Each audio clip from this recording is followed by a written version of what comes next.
Hello, everybody, and welcome to Mr. November's Ohio Football. I'm Ed Hunnebarger, your host, and we're going to sit here and talk about football in Ohio. This is our very first podcast.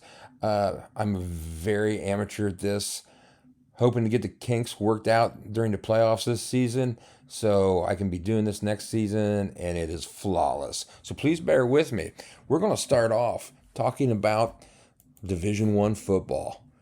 Let's go ahead and let's look at Region 1 this year. Okay, we have, of course, Lakewood St. Ed is the number 1 seed, sitting at 8-2. Minner finished number 2 at 10-0. Great season by Minner.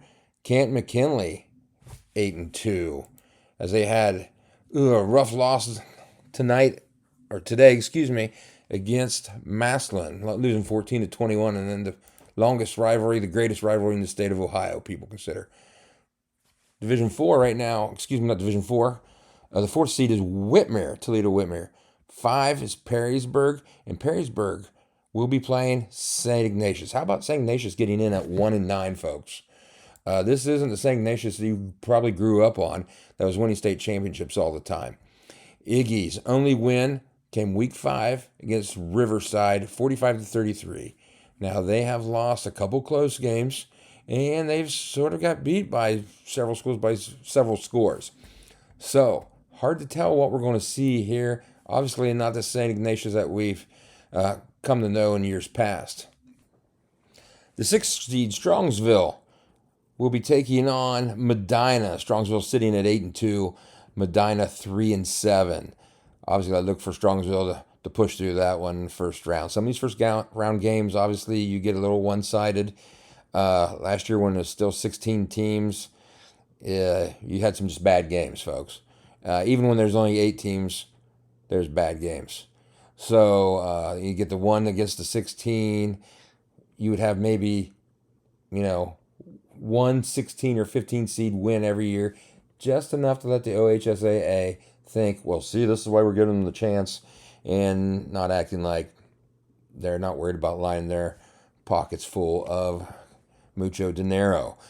All right, the 7th seed, Massillon Jackson, at 5-5, will be going up against Brunswick, another 5-5 team. And then Berea Mid-Park, the 8th seed at 6-4, will be taking on Cleveland Heights at 5-5. Going to Region 2, we're going to look, the number 1 seed, Middletown at 8-2. Troy, number 2 at 8-2. Findlay is 6-4. And Springboro getting the last bye in the 4th seed at 7-3. Number 5, Springfield, will be playing the 12th seed, Marysville. Marysville sitting at 5-5. Springfield sitting at 6-4. Perennial power right here, the 6th seed, Huber Heights Wayne, who has really done well, obviously, through the past 20 years in this region, will go up against Galloway Westland, who's 5-5. 7th seed, Hilliard Bradley, sitting at 5-5, will go up against Dublin Jerome, once again, 5-5. And the 8th seed, Lebanon, 7-3, going up against Kettering Fairmont, who was 5-5. Region 3 is going to bring us to the number 1 seed, Olentangy Orange, 10-0. Pick Central, 9-1, got the 2nd seed. The 3rd seed went to Pick North at 9-1 as well. Both great teams right there. The 4th seed, Olentangy, sitting at 8-2. All right, now getting into the first round, Week 11 games, the 5 seed, Olentangy Liberty, sitting at 6-4, will be playing Newark, who will also be is also 6-4. So Newark having very good years, back-to-back playoff years for the Wildcats. Coach Bill Franks on his 2nd tour of duty with them. Okay, the 6th seed, Upper Arlington, sitting at 8-2 against Westville Central, who's at 4-6. The 7th seed, Gahanna Lincoln, which is 7-3, going against Groveport Madison at 5-5. And the 8th and 9th seed, both sitting at 5-5, is Olentangy Berlin and Grove City. Region 3 is the home of last year's state champion Olentangy Liberty, which we mentioned earlier, which is 6-4. Lost their first 3 games, won 6 in a row. Then, of course, lost to undefeated Orange this past weekend. Now heading to Region 4 of Division 1. Okay, down to the Southwest Ohio. Cincinnati Elder, 10-0, will be the 1 seed. The 2 seed will be Archbishop Moeller. Remember the days of Jerry Faust? Back, a lot of you guys might not, but back in the 80s, 70s and 80s, when Moeller was just a powerhouse. Coach had that scratchy voice. He'd get in there and really give those great pep talks. And, obviously that catapulted him into a job at Notre Dame and later led Akron into Division I football in the NCAA ranks. Well, they're, the runner-up last year in D1.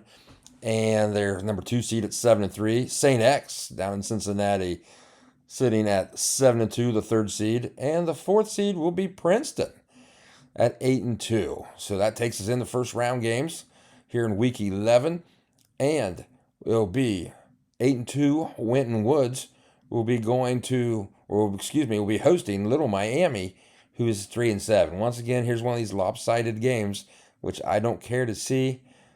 I still liked it better. I thought football was better when it was, only 8 seeds. OHSAA once again, and it really comes into effect in these Division I regions because they have less teams.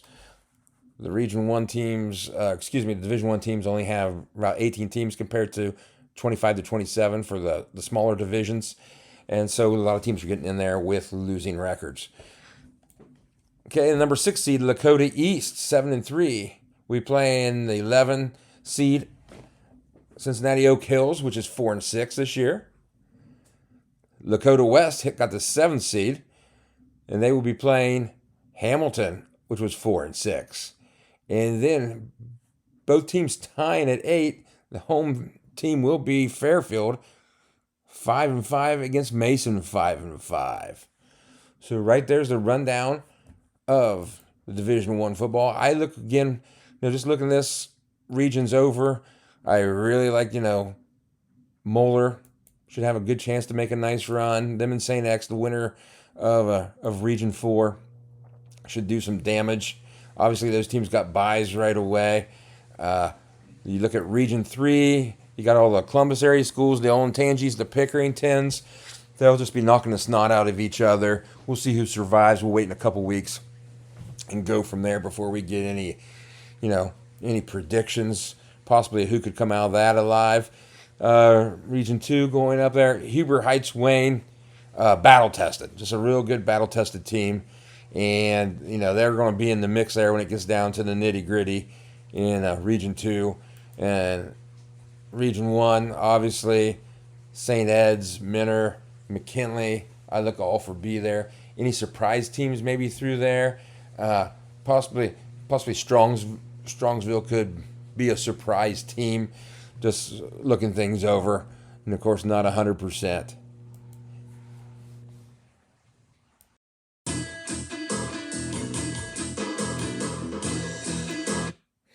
Welcome back. This segment is brought to you by Mountain Dew, that cool, refreshing citrus taste. The one, the only Mountain Dew. The original. Not red, not Baja Blast at Taco Bell. Just your typical, regular Mountain Dew. All right. Next on the Michi's Pizza Hotline, we have Upper Arlington coach Justin Buttermore. Coach Buttermore, how you doing tonight? Doing great, Ed. Doing great. That's great. Hey, congratulations on making the playoffs, the 6th seed in Region 3. Wanted to go ahead and have you give us a rundown on your season.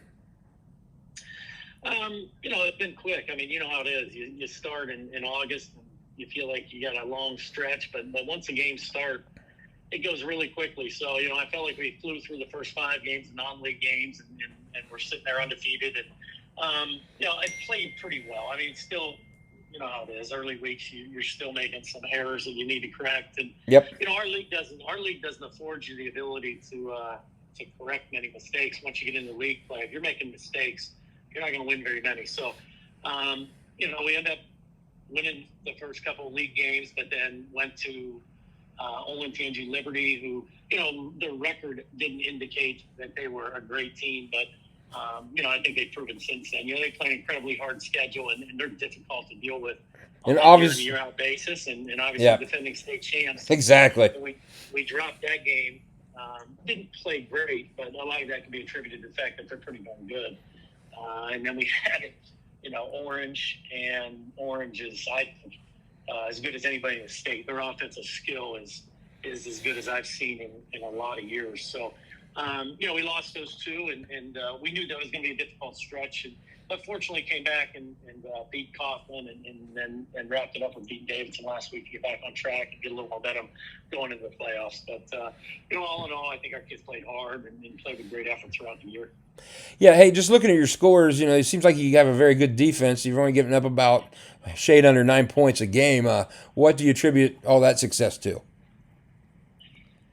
Well, I think our kids play a team brand of football. I mean, we don't have the athletes to try to get one-on-one matchups with people, especially teams like Orange that have tremendous athletes. Yep. So we play we rely on fundamentals and discipline, and I know that's boring to talk about, but we play a lot of, base stuff. We try to get our kids in position and get them to understand exactly what their responsibility is so that they can play really, really fast. And to our kids' credit, they buy into that philosophy. They buy into that style of play.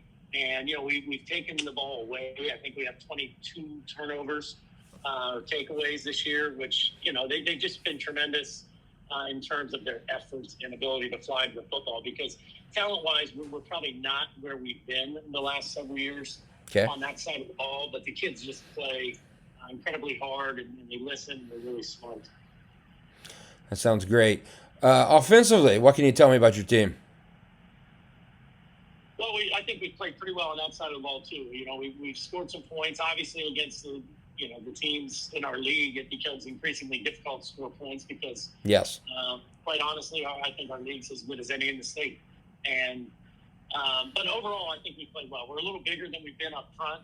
We've been pretty good at mixing the run in the pass, and there've been some games where we've had to rely on our quarterback's arm a little more, and he's been able to do that. He's a senior that's got a nice arm. He's not a big kid, but he's a good dual threat kid. But there've been other games where we've been able to rely on the run game. So overall, we've been very, very balanced between run and pass, and been able to kind of beat teams in different ways. Okay. Now, hey, I haven't seen any Upper Arlington games here the past couple of years, obviously, but is it something similar to what you were running at Tri-Valley and at Granville offensively?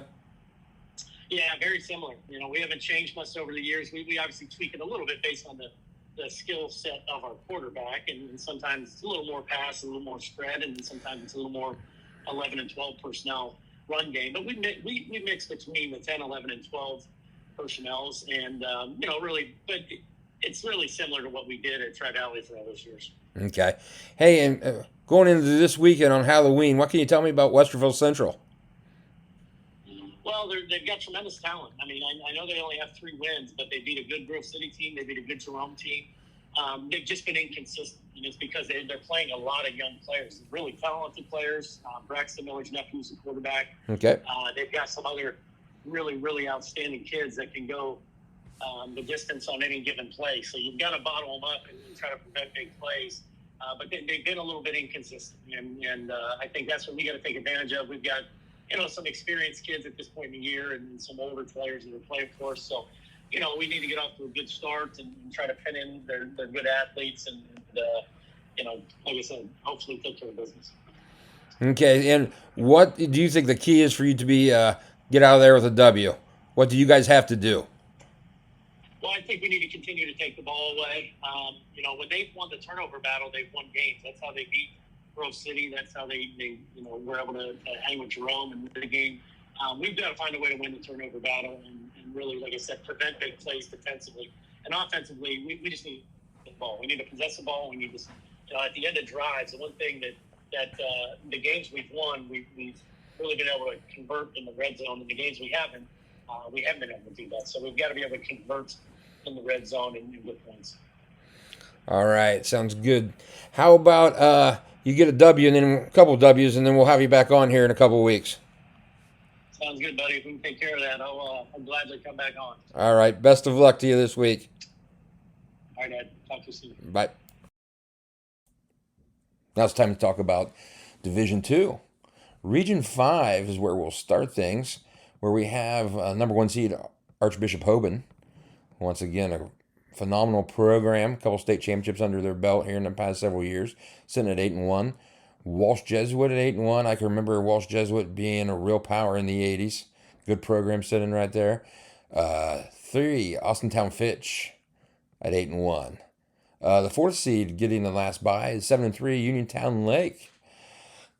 Lake, always a tough program through the years. Used to be ran by head coach Jeff Durbin for many years. Currently Dan DeGeorge, the head coach, and keeping up that tough, hard-nosed football up there by the Blue Streaks. Now, playing next week, we got Hudson at 8-2. We'll be playing Willoughby South at 5-5. Number 6, sitting 9-1, Garfield Heights, having a great year. We'll be going up against Green, who's also 5-5. The 7th seed, Nordonia, 7-3. We'll be playing Twinsburg, which is 6-4. And the 8th seed is 7-3 Riverside against Youngstown Boardman, who's sitting at 5-5. Right off the bat, just playing this week, I could see, Garfield Heights obviously in Hudson doing well. Overall in the region, we'll have to wait and see, but you would think, Hoban is probably the front runner to come out of Region 5. Now going into Region 6, we're going to look tied for first place, but getting, due to all the tiebreakers, Medina Highland, sitting at a perfect 10-0. Great year for Highland. 2nd seed, another great year, 10-0 Wadsworth, led by Justin Todd. They have basically rolled through most of their opponents, won their 3rd league title in a row this season. Justin Todd's got something special built up there, and we're hoping to get him on as a guest here maybe next week. The 3 seed, Avon, defending state champions. They defeated Cincinnati Anderson last year 20-13. They're putting together another great season. Their only loss was to Spruce Creek, Florida. Lost week 2, 22-25. So going out and playing a very, very tough out-of-state opponent to get themselves ready for the OHSAA tournament. Now, let's go to the 4th seed, North Ridgeville, who's sitting at 9-1. Okay, now going into this week's games, the 5th seed, Anthony Wayne, who's 6-4, will be playing Toledo Start, also 6-4. Number 6, Olmsted Falls, another 6-4 team, will be playing against Fremont Ross, who's 6-4. You're going to notice a consistent theme with these teams 5 through 12, folks.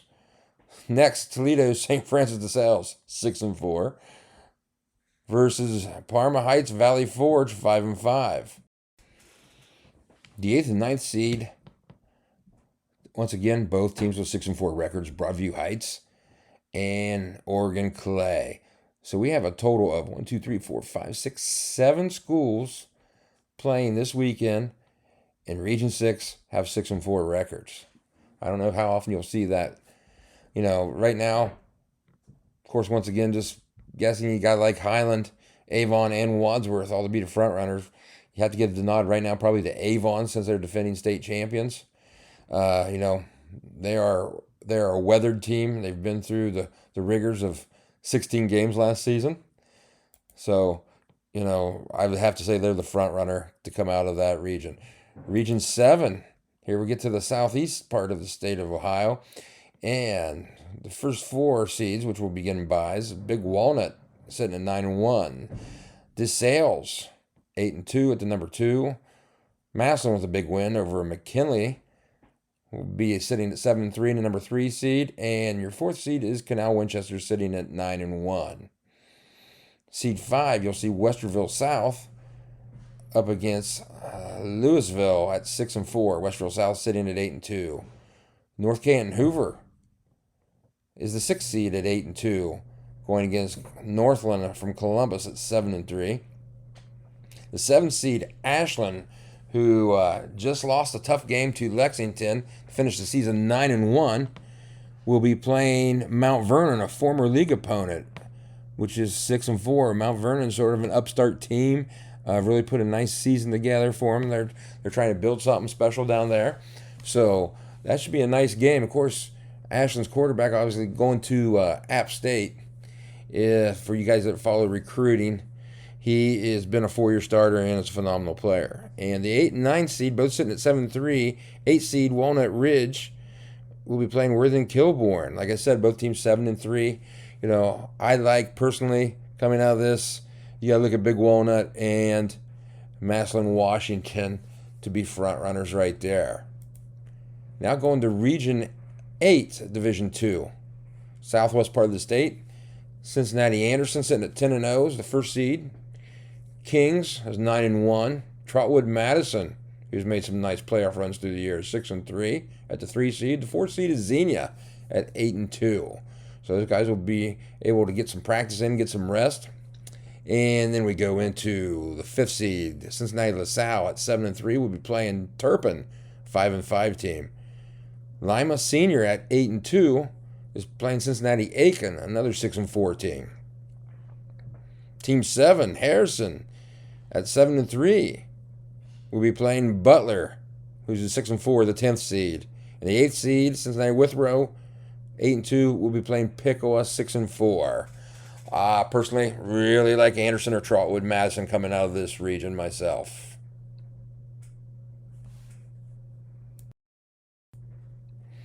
Moving on to Division 3 right now, we'll talk about Region 9. Canfield is the number 1 seed at 9-1.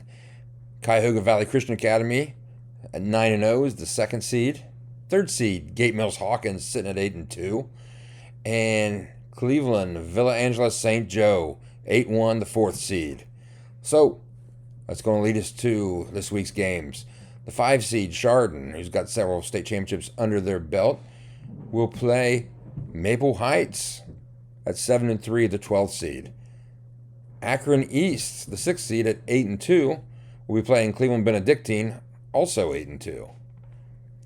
Alliance at 8-2, the 7th seed, will be playing the 10th seed Geneva, 8-2. And then Kinston, 6-4, the 8th seed, against Madison, the 9th seed, sitting at 7-3. Moving on to Division 3 right now, we'll talk about Region 9. Canfield is the number 1 seed at 9-1. Cuyahoga Valley Christian Academy at 9-0 is the 2nd seed. 3rd seed, Gate Mills Hawkins sitting at 8-2. And Cleveland Villa Angela St. Joe, 8-1, the 4th seed. So that's going to lead us to this week's games.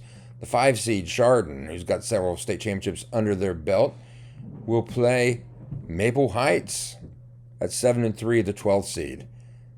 Akron East, the 6th seed at 8-2, will be playing Cleveland Benedictine, also 8-2.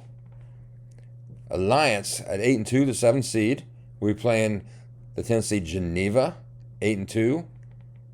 And then Kinston, 6-4, the 8th seed, against Madison, the 9th seed, sitting at 7-3.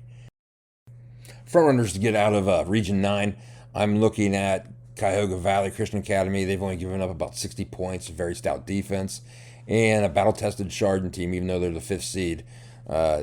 They've been down this road before, and I can see them making a nice run. Let's go to Region 10.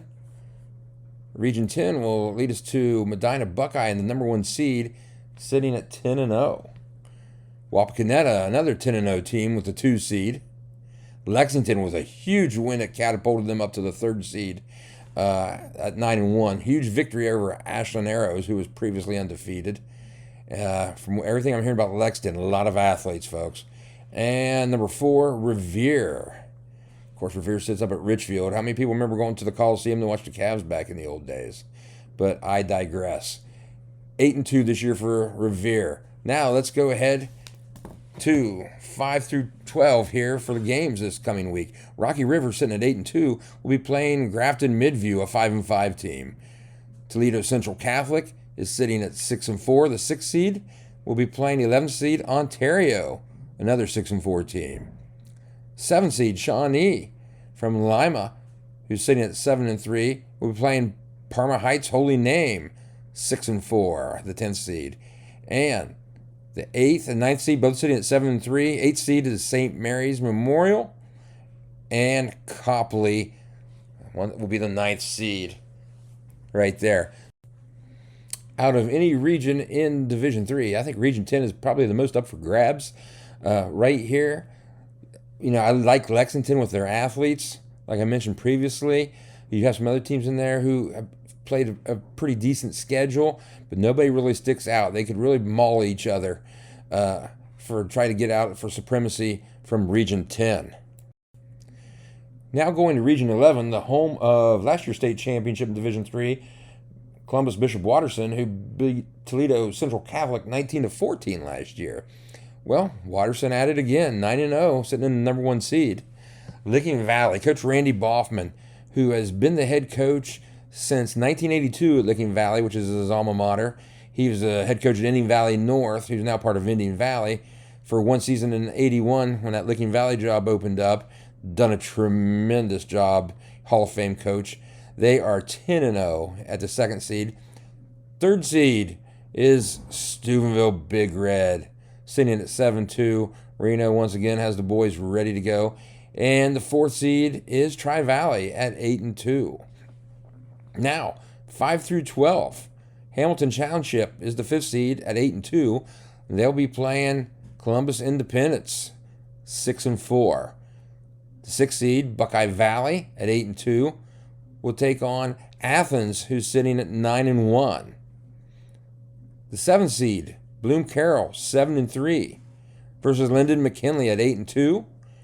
And then we have, this, folks, is going to be a great game. Maybe the best 8-9 seed game this whole first week of the playoffs. You have a 7-3 Granville and a 7-3 Sheridan.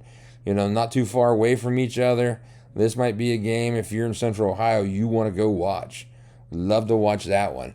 Just obviously front runners once again. You got Bishop Watterson, defending state champions, at it again. They're not going to find a better coach than Randy Boffman or Reno down in Steubenville for the 2 and 3 seeds. So those top 3 seeds will be one of the teams that get out of there, in my opinion. Going to Region 12 of Division 3 now. London, sitting at 10-0, is the number 1 seed. London has put some points up, folks. They're probably averaging close to 50 points a game, while only giving up 53 points so far. Very stout defense. And the 2 seed, Tippecanoe, defense is just a little bit better. They've only given up 46 points with that 10-0 record. Offense, probably only averaging 48 points. Well, they must not spend any time on offense there at Tippecanoe, Tip City. 3rd seed, Baden, 9-1. And the 4th seed is Jackson at 8-2. Now, 5th seed, Miami Trace at 9-1. Great year for the Panthers. Going up against Hillsborough, who's 5-5.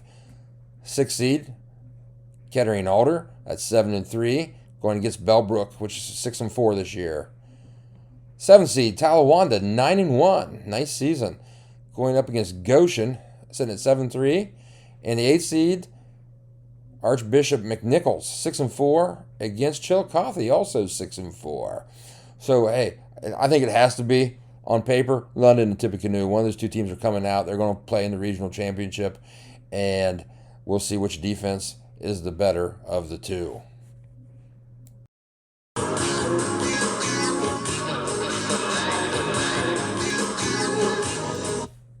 Welcome back. This part of the show is going to be brought to you by Mentesic Distributors. Mentesic covers parts of 9 counties with Anheuser-Busch and wholesalers, together with 12 breweries and a vast network of shippers, provide the most extensive and effective beer distribution system in the brewing industry. Refrigerated warehouses and computer-based inventory systems make sure our retailers and customers get the freshest, highest quality beer available. And isn't that what it's all about? Fresh beer, everybody. Live on the Michi's Pizza hotline, we're going to have Bo Frye, head coach of St. Mary's Memorial. Coach Frye, how you doing? Good, man. Thanks for having me. It's great to have you on here. Hey, tell us a little bit about your season so far. 7-3. You started off with two pretty good teams in Gallion and Bath. On the wrong side of the score there, but then pretty righted the ship to finish off 7-1 for the rest of the season and lock up a place in the playoffs. Yeah, I think we were young going into the season, so we kind of knew we were going to have our hands full early. But we've progressively gotten better each week. Obviously, the teams we've been beat by are something like 28-2 or something like that. So we haven't been beat by bad opponents. No. So we're excited where we're at. Obviously, we're still a work in progress. I think there's still room for growth with this team. Okay. Are you still a run-dominated offense? Yeah, we haven't thrown a pass in 3 weeks. Oh, God bless your heart. Vintage 1970s and 80s football. I love it. Is your flanker or split end still going 3-point stances? No, we're past that, man. Oh man, I can remember when your dad was coaching and watching that. That's still like in 2003, and you're still down in a 3-point stance flanking out. No, not anymore, man. We let them stand up when we use them. When you use them, there you go. So, what can you tell us a little bit about your offense? Obviously, you're a predominantly run team. Do you have anybody with huge numbers right now? Yeah, our fullback, Kevin Schmidt, he's rushed for 1,700 yards. Nice. I want to say 28 touchdowns or something like that. He's having a heck of a year. He led the league in rushing. A couple other kids was 500 or so rushing yards. Pretty good offensive line. It's a pretty good wing T unit. Nice. Are you now? You have a lot of seniors starting? No. 3 on offense, 3 on defense. Okay, so you have a ton of kids returning for next year then. So this is a great experience getting those extra weeks of practice. Oh, for sure, yeah. Obviously, you enjoy this. You're just hoping you can keep some of them hanging on. Some of those guys, when it's not all about I, me, my, they start to get a little wayward eyes at this point. But no, we have a good group of quality, good kids at the top that are working very hard to want to see this thing continue to keep going. So, hey, how big is your roster? We have 78 kids. Is that 10 through 12 or 9 through 12? That's 9 through 12. 9 through 12, okay. So, freshmen maybe 20, 25? Yeah, we had, I want to say, by the end of the season, about 25 freshmen. 23 freshmen, I think, something around in there. All right, those are great numbers to have. Now, defensively, what are you guys running right now? We're very multiple. Sometimes we're in a 4-2-5. Sometimes we're in a stack 50. It's kind of really dependent on where we match up. We're real young in the secondary, so sometimes it's a numbers game. We try to overstack the box some weeks. We try to overstack the secondary some weeks. So we're kind of very, very multiple on defense. Okay. Now, what can you tell us a little bit about your opponent, Copley, coming in at 7-3 also? Oh, they're gigantic. They've got some big kids. They have an offensive tackle, defensive lineman / D lineman that's going to Minnesota. He's a 6'7", 330, so he's a big kid. I don't think if you look at Minnesota's offensive linemen for the past, since at least PJ's been there before, I don't think they ever have anybody under 6'7". Yeah, no, he definitely fits the bill. But he bends well and he moves well for that size, so I'm impressed. But other than that, man, I've seen 3 films of him. Obviously, a new opponent that I just figured out today. Crazy, I had to watch a live stream of Akron Elliott play Akron Firestone to get if Akron Firestone would have won, then we would have had to go to Copley. If Elliott won, they came here, which is 2 hours and 44 minutes. So we're happy that Elliott won in overtime. So yeah, you want always way some of the distances are in the early matchups. You definitely want somebody to have to travel halfway across the state. But it's crazy how our playoff system works. That I'm sitting there on a Saturday at my daughter's soccer game, watching a inner city public Akron school game, so. Yeah. Yeah. Well, and it's also crazy that Akron and St. Mary's are in the same region. Isn't that nuts, So, Yeah, hey, that's OHSAA doing wonderful work like they always do. I guess, man, that's how it is, man. All right. Well, hey, I want to thank you for being on the first show ever, and best of luck to you this week. Hey, awesome, man. Appreciate it. Hopefully you can keep this thing going. All right, thank you. Let's jump into Division 4 football. Region 13. Number 1 seed is Perry at 8-2. Cleveland Glenville sitting at 7-3, the 2 seed. The 3 seed, Lake Catholic, 8-2. And West Branch at 9-1 is your 4th seed. First round matchups, the 5 seed, Norton, 9-1. We'll be playing Ridgewood, 6-4. The 5th seed, Norton, also 9-1. We'll be playing West Geauga, 6-4. The 7th seed, Northwest, sitting at 6-4. We're playing Salem, also 6-4, at the 10 seed. The 8th seed, Notre Dame Cathedral Latin, 7-3 versus Hubbard, 7-3. Of course, Glenville, with all the success they've had the last 15 to 20 years, I would say is a front runner to come out of a Region 13. We'll move on to Region 14. Shelby, the number 1 seed at 10-0. Everything I've been hearing about Shelby, terrific offense. They're averaging about 48 points a game. Quarterback Braden DeVito, just winging it around. Have great athletes. They have the Oakland Raider mentality from the old days of Al Davis, just win, baby, that they're throwing it deep and go and get the ball. So I'll go ahead and say it first. I look for them to come out of this region. Galleon is the number 2 seed. They're sitting at 9-1. Their only loss, of course, was to Shelby. And that was a very close game, 34-45. So that could be an interesting game if they match up in the finals. 3rd seed is Napoleon, sitting at 8-2. And Lima Bath, also 8-2, the 4th seed. That takes us to the first round matchups. Bellevue, sitting at 7-3, will be playing Clyde, 4-6. Number 6 seed, Sandusky Perkins, who was last year's state runner-up, 7-3, against Lorraine Clearview, 5-5. The 7th seed, Bay Village, will be playing Cloverleaf.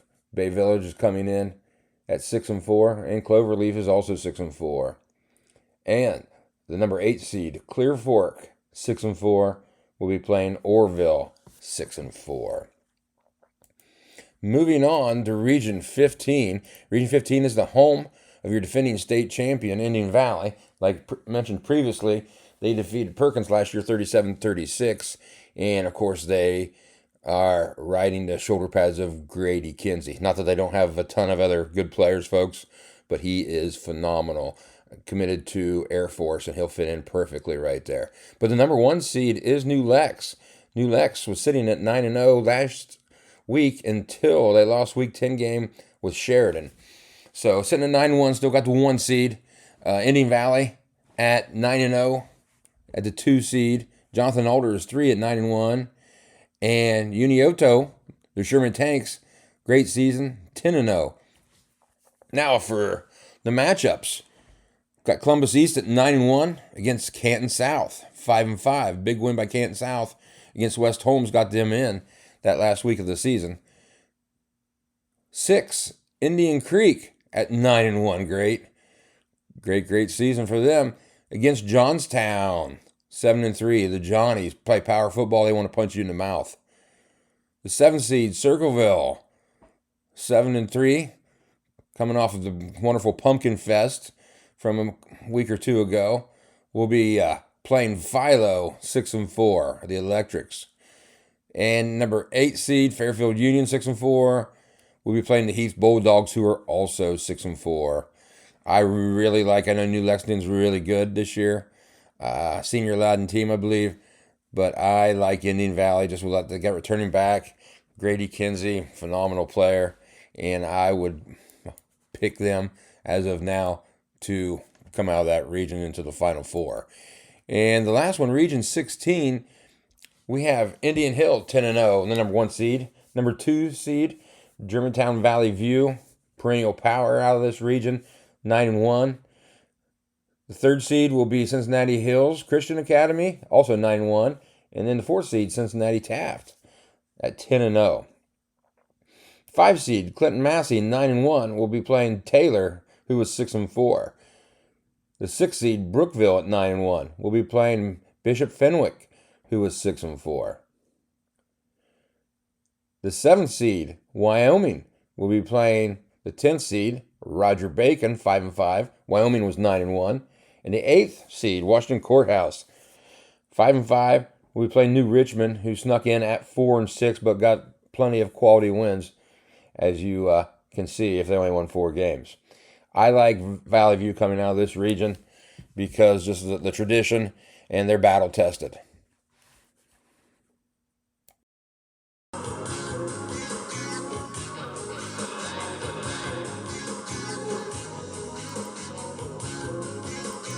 Hello, everybody, and welcome back. This part of our show is brought to you by the Tuscarawas Insurance Agency, with many satellites all over Ohio. Call Zach Motice and his married men and women, and they will get you a quote and save you money. Zach is like Robin Hood, and he's out there to help you. So, live on the Michi's Pizza Hotline, we have OHSAA official Jamie McCrea. How you doing, Jamie? Hey, great to be here, Ed. I'm excited to be on my first podcast, and really never saw myself as an official on a podcast, but it's great to be a part of it. Well, that's why we'll call this section officially Jamie. So, the one thing I want to know, Jamie, now, how long have you been officiating? This is my 7th year of varsity football. I spent 2 years doing lower levels. So my 9th year of football, I've got 10 years in basketball and also. Okay, that sounds great. So I think the biggest thing we want to talk to the listeners out there might want to understand, how do playoff officials get selected? Well, I think a lot of officials would like to know that too. Officially from the OHSAA, it's on their website. You can find it, but basically there's 4 entities that are supposed to vote on officials, and officials get a composite score. And those 4 groups are coaches. I'll ask you, Ed, have coaches voted the last few years?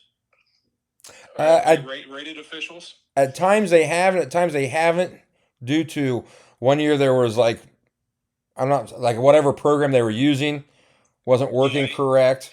And yes, it used to be on Arbiter, and then they switched to Dragonfly. So I think those ratings have kind of gotten muddied a little bit, and they keep telling us, next year it's going to be worked out and fixed. But regardless, there's supposed to be 4 groups that vote on officials' rankings, and they are the coaches, the schools, which would entitle the athletic director and maybe the principal.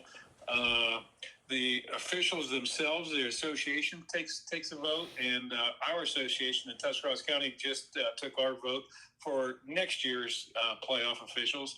And then the 4th group are officiating leaders, and that's your assigners, your district leaders, and the guys at the state. So they take each group rates the officials. You can get a total of 15 points. For instance, with the association vote, the association can recommend 30% of their membership. So our group at Tuscarawas County, that 30% came out to 15 officials. So those 15 officials, the top 3 vote getters would receive 15 points. The next 3, 12. The next 3, 9, and so on. Okay. So you can get a total of 15 vote points there. I think it's supposed to work the same way with coaches, with schools, and with the leaders. So you can have your score can a total of 60 points. Sometimes they send you those scores, sometimes they don't. Okay. I know officials that have been in the high 50s and not got playoff games. I have no idea of my score this year, and I fared really well in the playoffs. So it's kind of a mystery. I think the best officials do end up working the playoffs, but it's one of those things that's so muddied that nobody really knows. So, but I think the best do come through it in the end. Okay. Now, for the first couple rounds, are you guys still going with crews, or is it individual selections? Yeah, so week 11 and 12, it'll be individual crews. And those crews, we really don't know yet.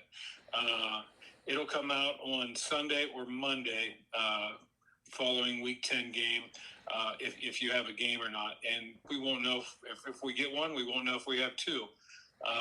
Two people in my crew have been selected to go on past that. So my crew we're pretty optimistic that we'll get 2 games so that they keep us on the field. But we never really know until that Sunday night or even sometimes Monday whether we have a game next week or not. After the first 2 weeks, then it's, like I said, it's the ones that the state or the districts choose. We were emailed about 2 weeks ago with our crew number. So there's 56 crews that are chosen to work the last, 4 weeks of the tournament. And your goal is to be on crew 1 through 7. If you're on 1 through 7, that means you have a state final, and that's about as good as you can get. I was very fortunate enough to get on crew 11, which meant I'll go up to week 15. So nice, congratulations. Yeah, thank you. It's humbling. I've had a lot of great mentors. I'm on a very good crew. And I'm kind of a leader in the association of the rules interpreters. So my job entails me talking to the guys over at Columbus a few times a year. So they know my name, they know my face, and I think that has something to do with it too. But it's quite an honor. So I'm sure it does. Now, one question: you were a longtime offensive coordinator at Ridgewood High School, and as a coach, what was your personal opinion on having individuals who did not work together compared to preferring maybe a crew? What did that ever come across your head or your mindset? Well, first of all, when I became a football official, it wasn't that difficult because I was always in the press box and they couldn't hear me up there, so they didn't know if I they couldn't hear how frustrated I would get with the crews. Basketball is another story. I was a head basketball coach, and when I started going to the association meetings of basketball, I went in with a hood over my head and sunglasses because I knew some of those guys weren't going to like to see me there. But you know what? It comes down to. There's varying opinions. I think it's great that crews get to work the first 2 weeks. That brings with it some younger officials who might not get an opportunity to work playoff games, or even some older officials who haven't got many opportunities. So I think that's great. I also think it's good once the playoffs get a little bit deeper that the officials are chosen on merit. I'm not sure my first couple of years if I would have wanted a playoff game much beyond the second round because each year we feel like we learn so much and we get more comfortable and so I think there's a really good balance. The 2 weeks of crews is able to reward crews and maybe some younger or some officials who haven't had the opportunity. And then I think it's great that weeks 13 through 16, it's based on merit. So I think it's a good balance. Okay. I know personally, for years, especially back, I think it's good that now weeks 11 and 12 are crews that have worked together. I know, you go right into the playoffs, and before it was what the state sometimes would want to call, it's an all-star crew.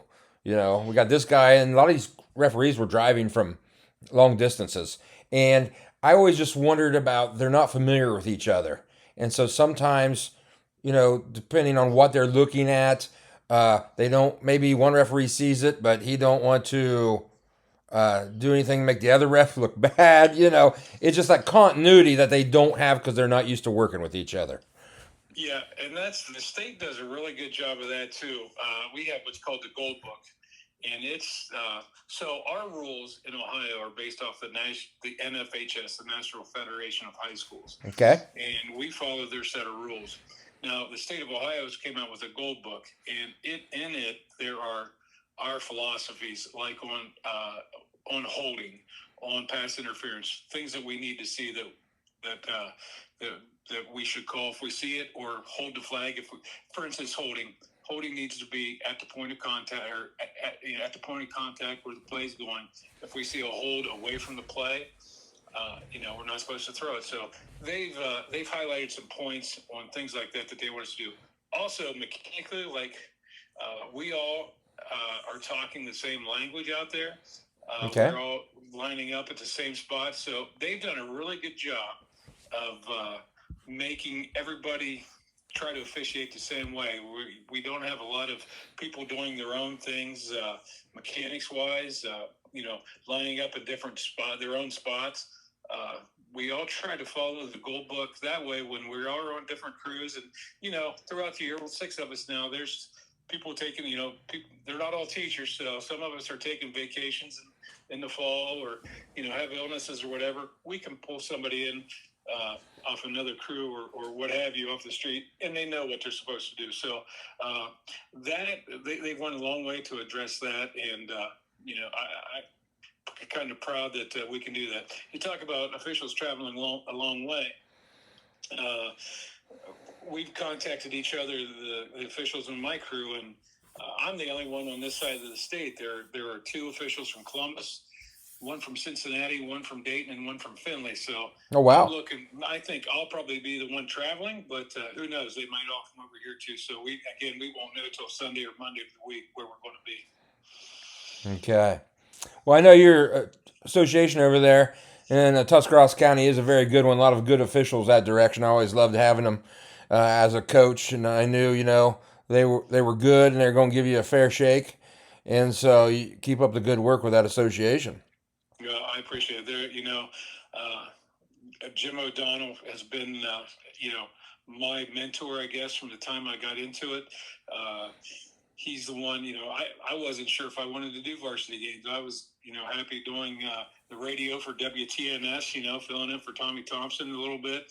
And he's the one that talked me into, like, you need to do varsity. You need to, you're good. You can have a successful career at this. And he's been my mentor, and he's the one that pushed me into leadership positions in the association. And it's really quite an honor to get to speak in front of guys like him, Bill Hildebrand, Mark Precy, Dave Libator, et cetera, every night, because they officiated our games when we played that. So they've been around a long time. This is Jim's 45th year officiating football. It'll be his 50th year officiating basketball. So I keep telling him if he sticks around long enough, he'll be pretty good at it one of these days. I'm sure he will after that many years. All right. Well, hey, Jamie, I appreciate your time and thank you. And until next week, we'll give you a call. Thank you. I appreciate. Let's take a look at Division 5, Region 17. Number 1 seed is Cardinal Mooney, 7-2. Second seed is Gerard, nicest season at 10-0. Pullman Seminary, 8-2, the 3rd seed. And Garfield, the 4th seed at 8-2. Okay, the 5th seed, St. Clairsville, 7-3. Will be playing Pymatuning Valley, 7-3. The 6th seed, Liberty, at 8-2. Will be playing Claymont, 6-4. The Mustangs having a very nice year under Coach White. 7th seed, Manchester, 7-3. Versus Edison, 6-4. And then 8th seed, South Range, 6-4. Will be playing Berkshire, which is 6-4. Going with those 2 top seeds right there, Cardinal Mooney, wonderful tradition right there. Gerard has a very, very good team. Really laid it on a very good Garaway team earlier in the season. So I like for one of those 2 teams to come out of Region 17. Moving on to Region 18. We're looking at Liberty Center, 10-0, number 1 team. Triway, the 2nd seed at 9-1. Triway, another team with a lot of athletes, can score some points. 3, Genoa area, sitting at 9-1. And number 4 seed, Creston Norway. Bobcats had a big win at the end of the season against undefeated Hillsdale, and they have traditionally been very, very good in the playoffs the past 15 years. The 5th seed will be Liberty Benton at 10-0. They'll be playing Delta, 6-4. Milan Edison, 7-3. We'll be playing Port Clinton, 6-4. Fairview, 8-2. We'll be playing Fredericktown, 8-2. That's a very good matchup to watch. And the 8th seed, Eastwood, 8-2 against Oak Harbor, 8-2. The top 2 seeds really stick out for me in this region too, Liberty Center and Triway. Who could come out of there with the best chance. Going to Region 19. Now, we need to talk about the elephant in the room, which obviously has been all over sports talk in Ohio. Ironton situation. Last year's state champion beat Liberty Center 28-17. Well, Ironton has been ruled ineligible for the playoffs. Played ineligible players. Rumors of fictitious addresses. People coming over the river. Supposedly living almost episode of Friday Night Lights, folks. Friday Night Lights, the TV show. Great. I miss Coach Taylor and Tim Riggins and the gang. Smash Williams. There. Saracen. Great TV show. If you haven't watched it, go watch it, especially you young people who don't know anything about pop culture. But let's not kid ourselves, folks. This has been going on. This type of stuff has been going on for years and years and years. You know, in the old days, people would get jobs at the steel mills of particular towns. So they moved there because their kids were really good in football. It's been going on in college football for years. I'm not going to say everybody does it, but it's out there. So the fact that this came out, it had to be pretty egregious for the OHSAA to actually do something because, once again, they're all about the mighty dollar. And Ironton and their tradition equals money in the coffers of the OHSAA. So, like I said, it had to be pretty egregious that they had to drop the hammer on this. So let's go to the number 1 seed, Wheelersburg, sitting at 10-0. Coach Rob Woodard has his troops rolling again. Columbus Academy, 8-2. Nelsonville, York, home of Rocky Boots, 10-0, the 3rd seed. 4th seed, the Shamrocks from Barnesville, 8-2. Okay, seed 5, Portsmouth, sitting at 7-3. We play in Amanda Clear Creek, 5-5. Afrocentric out of Columbus, 7-3. We'll be playing Union Local, 7-3. The JETS Jets.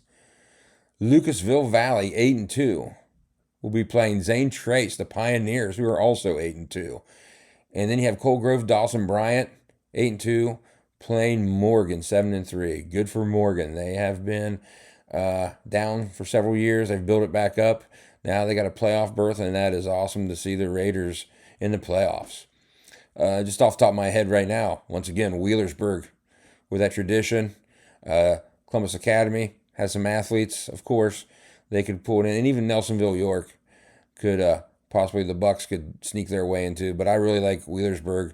They usually have a little bit of everything. Athletes, size, quickness. I like them right now in this region. Now let's go to Region 20. Williamsburg with perfect 10-0 is the 1 seed. Indian Lake, the 2nd seed at 8-2. Miami East, 9-1 is the 3rd seed. And St. Paris Graham, 8-2. You folks thought they only wrestled at St. Paris Graham, but no, they have a pretty good football squad as well. Number 5 seed Carlisle, 8-2 against West Liberty Salem, 5-5. Number 6 North College Hill, sitting at 8-2. We playing Cincinnati Marymount, 6-4. In the 7th seed, Preble Shawnee will be playing the 10th seed, Arcanium, 7-3. The 8th seed, North Union, 6-4, against Greenview, 7-3. I'm going to tell you something.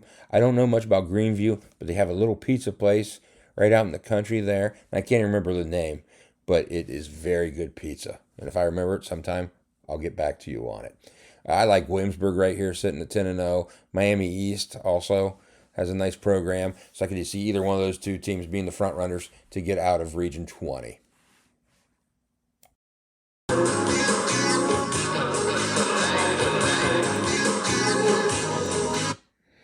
Welcome back to Mr. November's Ohio Football. This section is brought to you by Danville Feed and Supply. For all your building needs, all of your feed supply needs, go right down to Danville Feed and Supplies right on the main drag on Market Street and pick up your stuff. All right, we're talking about Division 5 football in the playoffs right here. And we have Zane Trace head coach Dylan Weirs. Coach Weirs is in his 3rd season with the Pioneers. Coach Weirs, how you doing? I'm doing great. I'm flattered and excited to be one of the first guests on the podcast here. Great to have you. Hey, can you tell us a little bit about your team this year? Obviously, I had a great year at 8-2.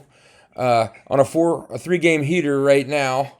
After a loss to league rival, the Sherman Tanks down there, who went 10-0. There are no slouches, but only giving up 8 points the last 3 weeks and averaging around 50 points. So, can you give us a little insight about your team this season?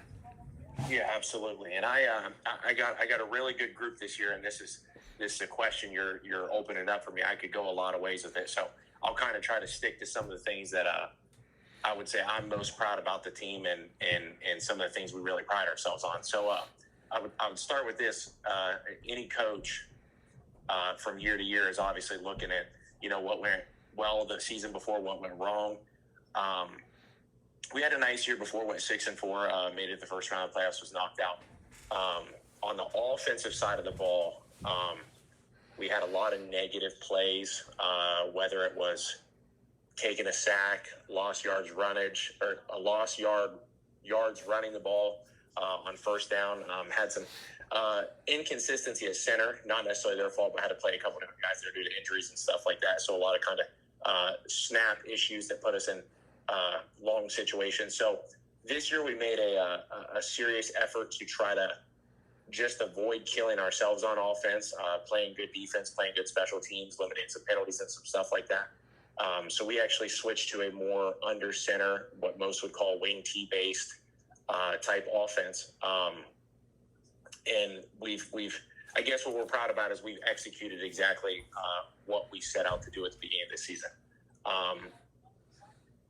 Some of those scores you see are actually a little skewed based on, you might just think, oh, they scored a ton of points. Offensively, we've been good, but we've scored a tremendous amount of points on special team scores or defensive scores or turnovers that put us in a position where we were, obviously getting an easy score on offense. There's actually been games. We had one game that we won 42-6, and we had less total yards than the opponent. So I would say that's one thing I kind of look at this year is just we had a goal in mind about some things we didn't do as well as we'd like the year before, and we kind of executed that goal, and the kids really bought into it. Another big thing that I kind of talked about with our team today is we talked about week 11 and kind of the playoffs going. Week 10 last night, we got 37 guys on the team. Week 1, we still have 37 guys on the team. Week 10. That's great. All 37 dressed last night. No injuries. Every single one on the field ready to play. Part of that is just incredibly, good luck and being fortunate not to have any serious injury. And then at the same time, that I think it's a credit to our team's toughness and guys willing to play banged up a little bit, and they want to be out there and they want to play. Yeah, when you can stay healthy like that, obviously it goes a long way for games, but not only games, but practice and making everybody better. Do you attribute that a lot to also your off-season workout programs or in-season workout programs? Yeah, absolutely. I'm trying to stay humble about it as here as I can, but no, absolutely. That is an area that I feel pretty comfortable in, strength and conditioning. It's something that I've got a lot of experience in, and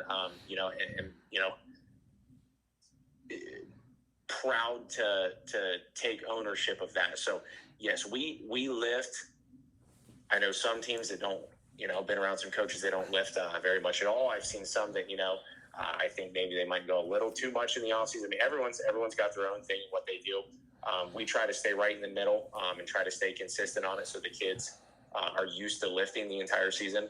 We don't like go a week where we go really heavy, hitting lifts 3 or 4 times a week, then a week where we don't or anything like that. It's usually 2 hard lifts a week. And we try to tell the guys, as long as you actually really get after it in the weight room, you'll maintain most of your strength.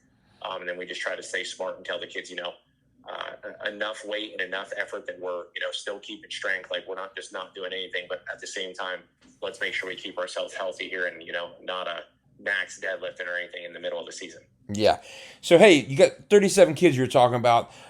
So what's the roster makeup of that team? How many seniors you got, juniors? Are you a heavy senior-laden team and that's why you're having your success, or are you in between, or what?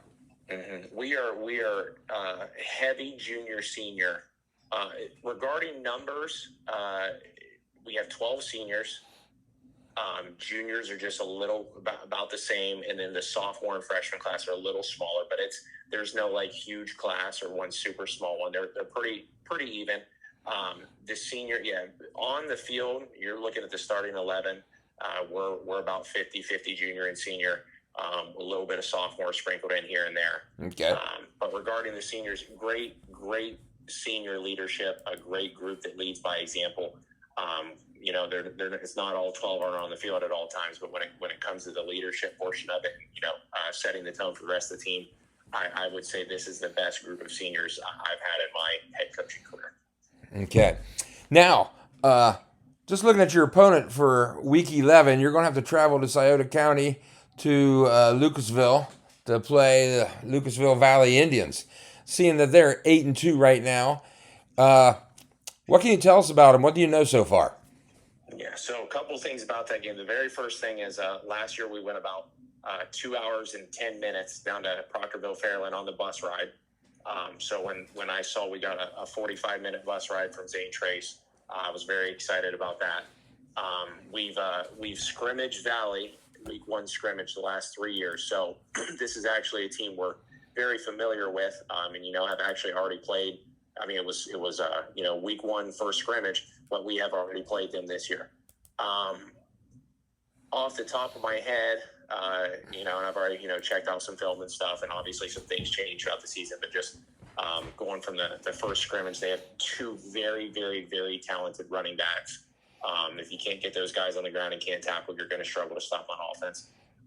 They had 2 QBs when we played them before. They were kind of in a 2 QB system that probably figured out what they wanted to do. One was a little bit more of a thrower. One's a little bit more of a runner. I believe the one that is the predominant, really good runner, he's getting the majority of the snaps now. So, just being able to stop the run with multiple guys that they can give the ball to, and then just very solid defensively. They have a method that they think works. They stay true to their method. They do really well at it. Okay. I see, their only 2 losses this year, of course, to Wheelersburg, who's also in the region. They lost 52-7, and also had a loss to Portsmouth West, 44-20. You do have one common opponent, Piketon, that they defeated 24-7, and you guys defeated 42-6. Now, I know comparison shopping, doesn't hold up, as we all know as coaches. But, that's just something for, I guess, the average fan to look at and maybe think about a little bit. Any opinions on your defensive strong points? Are you able to stop that running tackle with those great backs that they have, it sounds like? Yeah, we've and kind of talking about what we first spoke about, really focusing on being good on all sides of the ball. And like I said, a lot of games, it looks like, hey, we have a lot of points. A lot of those are from special teams defense. So, yes, and we regularly say this in the locker room. I try to, get these kids, really proud about playing defense and taking serious pride and not letting the other team score. I said, the other team can't score. How can they win? That's right. That's the mindset. We go into every game trying not to give up a single point. And the guys, they really take pride in that. Even when the other team, has got 4 chunk plays and they're down inside the 5-yard line and it's 1st and goal, and you're thinking, well, chances are they got a really good chance of putting it in there. And a lot of teams, they'll just be like, oh, they're going to score. No, our guys, kind of live for that moment. They're like, all right, goal line stand, let's get something like this. So, answer your question. I mean, are we capable? Absolutely. Do we got to come to play on Friday and make sure we get it done? Yeah, that's a yes as well. All right, one last thing we'll talk about here before I let you go, Coach, because I know you got a lot of work to do, is do you change anything during the week for playoff week? Or is it just business as usual? You keep the same format that you've been using the past 10 weeks? Maybe do you add something, subtract something? So how do you do it? Yeah, I mean, I think it depends on who you're playing and what you think you're capable of. Obviously, if it's a team that you think like, hey, well, I mean, we're going to do what we do no matter what. We run the ball a lot. When we do pass it, we're hopefully looking for an explosive play. We don't have a ton of short passes that are like an extension of the run game. Like we have 2 really good running backs. Our plan is just get them the ball and let them work and let the guys work up front. So we're going to do what we do, but obviously, playoff football, everyone that gets in should be good teams. So you're hopefully, if I'll put it this way, and I'm sure you understand this, you're not saving anything for the next week. If you got something that you think you can use to help you win the game, you're using it that night, and then you'll readdress it and figure out something new you might need for the next week if you use it that week. So no, we keep everything pretty much the same. I'd be lying if I said, coaches and team, the intensity doesn't pick up a little bit, just knowing that you're in the postseason. One thing down at Zane Trace. Division 6, Region 21. Of course, Kirtland, who last year lost the state championship D6, 31-7. Coldwater winning that state championship. So Kirtland looking to get back there to get a little vengeance, sitting at the number 1 seed at 10-0. Columbiana Crestview, the 2nd seed, 10-0. Columbiana Station sitting 9-1 in the 3rd seed, and United is the 4th seed at 9-1. That leads us into this coming week's playoff round. Smithville from the Wayne County Athletic League, 8-2 is the 5th seed.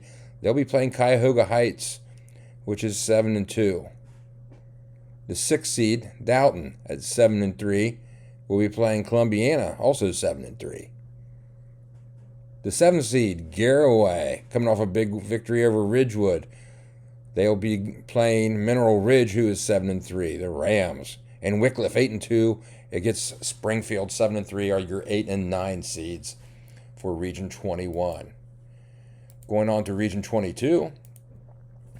Margaretta, 9-1, 1st seed. Hopewell Loudon, 9-1, the 2nd seed. At 8-2, the 3rd seed is Archibald. The 4th seed is a 10-0 Paulding. The 5th seed, Fairview, 9-1, will be playing Tenora, which is 5-5. The 6th seed, Seneca East, will be playing Woodmore at 7-3. 7th seed, Bluffton, at 8-2, will be playing Western Reserve, the one from Collins, which is also 8-2. And in 8th seed, Patrick Henry, at 8-2, is playing Cary, who is 6-4 and the 9th seed. I like Margaretta in this one, and I also like Archibald. Hopewell Loudon, pretty good too. I can see either of those three. I know Paulding is 4-0. Could be a shootout between those 4 teams. I'm not being real picky right there, am I? Now going on to Region 23. Actually jumping back to Region 21. Obviously I like Kirtland to get through that and get back to the Final Four at least. Region 23. We have the Centerburg Trojans sitting at 9-1. Very, very complete unit is that Trojan team. The 2nd seed is Fort Frye, which is 8-1. West Jeff sits at 9-1 is your 3 seed. And an upstart Mount Gilead team, a senior-dominated team, plays power football, is the 4th seed at 9-1. So the 5th seed will be Colonel Crawford. Reidsville Eastern will be making that trip at 7-3. Colonel Crawford being 9-1. It's a long trip. And Colonel Crawford, nice program right there. Toronto, the 6th seed at 9-1, having a great season under 2nd-year coach Jaret Abiel, Claymont grad. They will be playing Columbus Grandview Heights, led by Jason Peters, ex-Bowling Green offensive lineman, longtime coach. 7th seed is Grove City Christian, sitting at 8-2, playing the 10th seed, Caldwell, 7-3. Caldwell led by former Caldwell standout and West Liberty standout, Chance Rucker. And the 8 and 9 seeds, what I think is the most interesting matchup in Region 23, is Newcomerstown, 7-3. We'll be playing Ridgewood, 8-2 at Newcomerstown. Backyard rivals, about 7 miles separate the 2 schools. They do not play in the regular season the past several years. They played in last year's second round of the playoffs, with Ridgewood coming out on top there. Let's jump into Region 24, Division 6. The number 1 seed, Tri-Village, sitting 10-0. Northeastern, 9-1. The 2 seed, the 3 seed, Mechanicsburg, 8-2. The 4th seed at 9-1 is St. Bernard Elmwood Place. Now, the 5th seed is not your normal 5th seed, folks. If you think that, you don't know Ohio high school football. Coldwater is the 5th seed, the defending state champs, who is sitting 6-4. They will be playing Covington, who's at 5-5. The 6th seed, Anna, 7-3, will be visited by Cincinnati Deer Park, who was 5-5. Rock Hill, sitting at 6-4, will be playing Dayton Christian, the 10 seed, at 6-4. And Cincinnati Country Day, the 8 seed at 5-5, will have host to Portsmouth West, who's also 5-5. I know there's some good teams here, folks, but if you know anything, put your money on Coldwater to advance out of this region.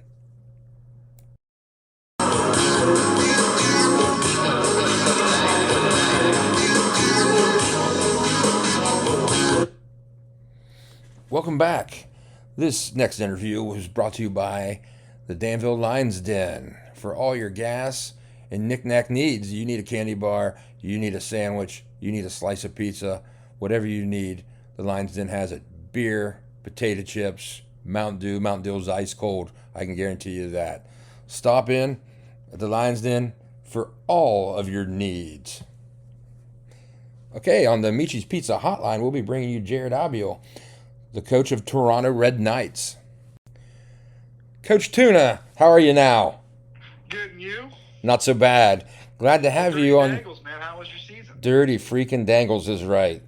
It's been a long season, a fun season, and now I'm trying out this podcast stuff because everybody knows I'm the hostess with the mostest, and I've got a lot of BS. So anybody with the name Mr. November, they start a podcast. It's gonna be incredible. So I can't wait to. I'm honored to be on it. Well, hey, thank you very much, and it's either going to be a good podcast or it sounds like it could be a possible pin-up poster. Who knows? But anyhow, yes. Hey, let's talk about the Toronto Red Knights. Home of Bob Yorich, of course, the longtime actor, Big Red Knight guy, Soupy Burns, who used to live in West Lafayette. But anyhow, yep. 9-1 season. Tell us a little bit about your season. Yeah, really a good season. It's our third straight OVAC 2A championship. So that's always good. The first time Toronto's ever, last year was the first time Toronto's ever won back-to-back, and this is obviously the first year they've ever won 3 in a row. We've ever won 3 in a row. Got a big rivalry win over Richmond Edison. That's always good. Yes, it is. Whenever your rival, our seniors got sent out the right way there, and now we're on to Grandview Heights. Offensively, defensively, what are you doing this season? We've become more of a run team. We've got our quarterback's really great when we need him. He's throwing about 15, 20 times a game. He's a really good runner as well. Big physical kid. Kind of reminds me of maybe a little bit shorter version of Ben Roethlisberger. Not quite Jared Lorenzen, but he gets the job done. When we call his number. So he's a big talented kid. You're saying? Oh yeah, he's a big talented kid. He's probably 6'1", 205, 210. Okay. He's a big physical kid. We've got a lot out of our offensive line this year. Guys like Heath Thomas, Chase Heckathorn, Lucas Wiseman, Landon Jaworski, Ethan Thomas. They've been a really good unit for us this year. Defensively, most of the time we're in a 3-front, but it can change week to week. Got great play of our D-line. Again, guys like Heath Thomas, our linebackers, Drake Boucher and Chase Heckathorn. Speaking of Drake Boucher, he's also one of our running backs. He does a great job. Guys like Caden McGrath, and most of all, our guy Brady Fair, who plays he kind of plays everything for us on offense. He's an outside backer on defense, and he's 2 catches away from breaking the single season and the all-time reception record here at Toronto. So we're pretty excited to have an opportunity to get that for him on Friday. So, hey, are you throwing a lot of jailbreaks to that young man? Mr. November, you'd be correct in terms of throwing a lot of jailbreaks to that young man. Yep. Well, hey, you got a dude who can run that and do that well and follow his blocks and get up the seam. By goodness, yes. Get him the ball and make the kids play in space. So that's great. How big's your roster this season? So we've got 8 seniors. These kids have a lot of these kids have played. They've got some experience since they were sophomores. So it's an experienced group, but we've also got some juniors and some sophomores that are ready to step up next year, and looking forward to that as well. Well, that's good. That's good. What can you tell us about your opponent, Grandview Heights, which I know their coach, Jason Peters, coaching the North-South game with him back in 2016. Great guy. Are they still in like a spread wing tee? So there are some spread wing tee formations. I think maybe this year they're trying to do a little bit of stuff, but they run this old school counterplay wing tee, but it's out of the spread, and it hits pretty good. So that's definitely something we're going to have to be ready for. Okay. Are they predominantly run team, pass team? Yeah, they're predominantly run. Okay. You can tell they're a well-coached football team, and like you said, Jason Peters seems like a great guy from my conversations with him yesterday over the phone. So, really looking forward to playing a quality opponent. Grandview Heights has been in the upper echelon of the region the last few years, so it's an opportunity for us. Yeah, they have some nice athletes that go through that school district, that's for sure. A lot of Ohio State former football players.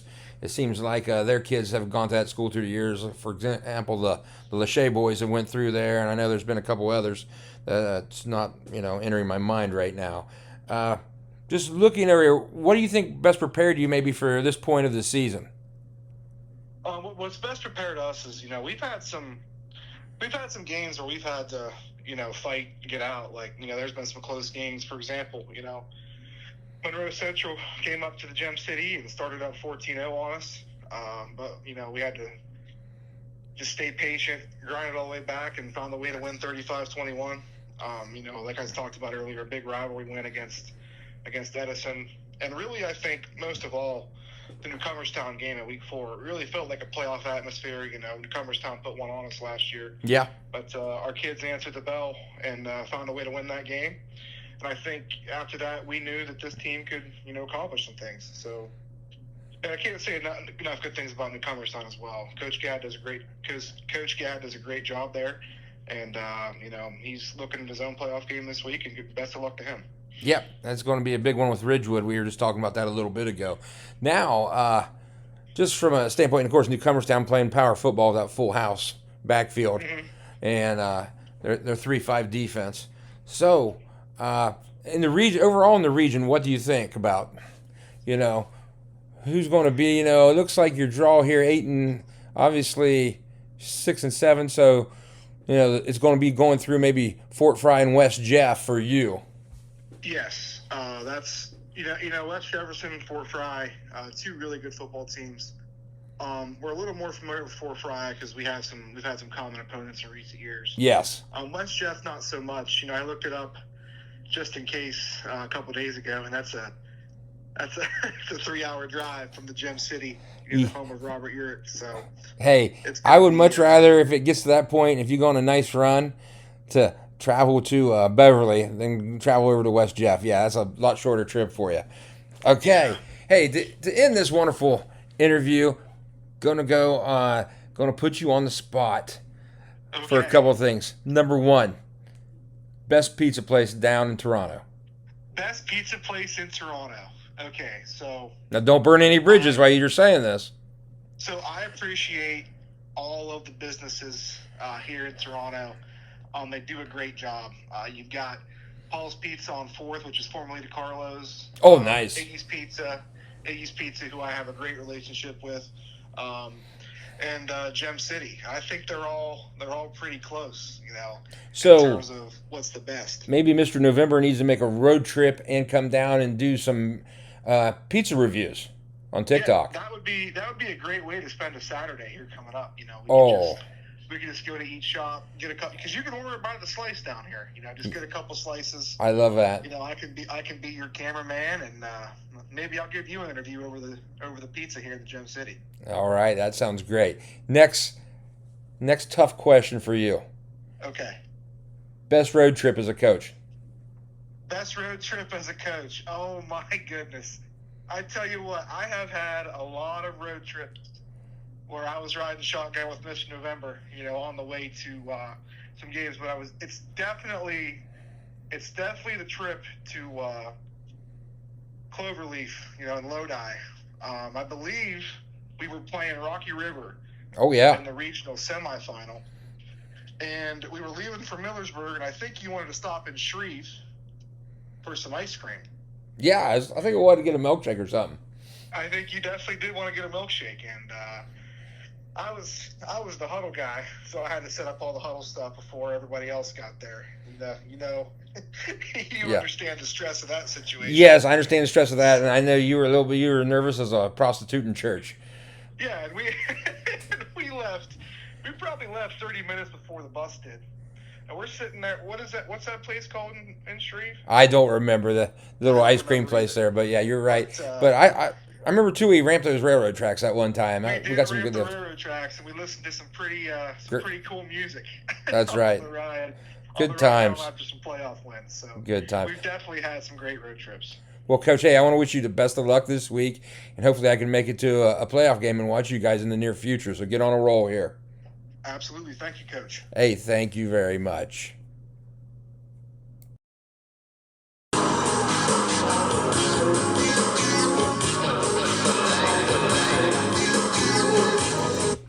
Welcome back. Our next interview is going to be sponsored by pizza. Everybody loves pizza, so support your local pizza place. Hey, nobody loves pizza more than me, and if you want to have a body sculpted like this, get yourself a good pizza. Thick crust, thin crust, don't matter, whatever you want. On the Amici's hotline, we have Johnny behind the deuce Slusser, Ridgewood High School's head football coach. Coach Slusser, how you doing today? I'm good, sir. How are you? I'm wonderful. Glad to have you here on Mr. November's Ohio football. Hey, 8-2 season. Once again, your 21st season as coach, 190 total wins. Tell us a little bit about this year's team. It's kind of an atypical Ridgewood team. We're a little smaller than we usually are. A little more athletic maybe than we usually are, but kind of the same makeup, little tough kids, and we do a good job of playing as a team and finding different guys to perform and kind of do it without the big name, but just, run around and play. Offensively, you guys are a pseudo-spread team. Who's been your standouts this season so far? You're right. We are kind of a spread team, but we still like to run the football a lot, right?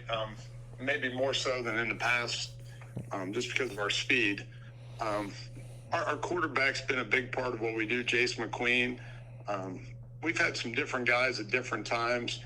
We had Logan Wentz earlier in the year, and he hasn't played since week 5. We've had Talon Carnes be a big part of what we're doing. Logan Israel, Matt Walker. Jackson Cabot was a big part of our pass game. He's been out since week 4, but we've had different guys at different times. So it's kind of a ball carrier by committee or an offense by committee. I don't think we really have the one guy. If you'd have watched us play last week against Claymont, the Tolliver kid ended up being their workhorse of the night and kind of carried things. So depending on what you give us and where we're at that night, you could see a different guy each night. All right. And defensively, are you guys in a 4-front, a 3-front? What have you been doing this season? We're kind of a hybrid 3-4-5-2 team, right? I get that's everybody, but yep. We get in and out of both looks. Sometimes, we only rush 3. Sometimes we'll bring 5. We've kind of had to move around a little bit because I said we're not a big team. But the thing that's been good about us is we really run well. We run the ball well. When we're playing really well, you can tell on the tape because there's always 4 or 5 guys at every tackle. Our kids run and get to the ball and have a great attitude. If we don't do that, we get into trouble because we're undersized. So it's kind of been our mantra: run and hit, and yes. Play with attitude and enthusiasm. Yes, that goes a long way with playing defense with effort, running to the football, getting a lot of people there, gang tackling. So and this, people always say, well, you didn't tackle very well, or you didn't do this very well. There's usually 2 things that play into tackling, right? A lot of that's your mindset. You can, I don't know, but all the years you coach, you could probably say this too. You knew your kids were ready to play when they came out and were tackling well, right? Tackling is a little bit excitement. When you're missing tackles, it's because your head's not where it needs to be a lot of the times. The other thing, it depends on who you're tackling, right? I love when we play like somebody good and everybody's like, well, we didn't tackle very well. Well, there's a reason like that. Herschel Walker didn't go down as easy as the other Georgia running back. There's a reason Jim Brown was pretty good. Some guys are harder to tackle than others, and you know. And there's a reason Grady Kinsey runs for 250 yards a game. And you know, I didn't want to say his name, but that was the guy I was thinking of, right? Yeah, you know, like it's not that our kids don't tackle well; it's that he's a really good player, and it's hard to tackle. Get players to the ground, right? Exactly. I always tell everybody this. Well, you think it's so easy? Go out in the yard and take your grandson or your nephew who's like 4 or 5 and take a ball and run at him and tell him to tackle. You teach him how to do it right and everything, and you know, probably you'll still plow him over. You know, I mean, it's just it matters, right? It matters the size and the strength. You know, hand your grandson the ball that's 4 and tell him to run right at you. You'll look really good tackling him. You'll be able to slam him to the ground. It has to do a lot with that, right? Exactly. It sure does. So going into this week's game with Newcomerstown, you played them last year in the second round of the playoffs at Ridgewood. Now you have to travel the 6 to 7 miles to the east to go to Lee Stadium. What can you tell me about the Trojans? You know, a really good football team. They won the lower division, smaller division, South division. I don't know how they word it anymore. And they really have been playing good football the past 4 or 5 weeks. Coming into the season, I thought they were the best team down there. They have some really good football players. We found that out when we played them last year. And they're really well coached. You know, they're old school. They run the wishbone.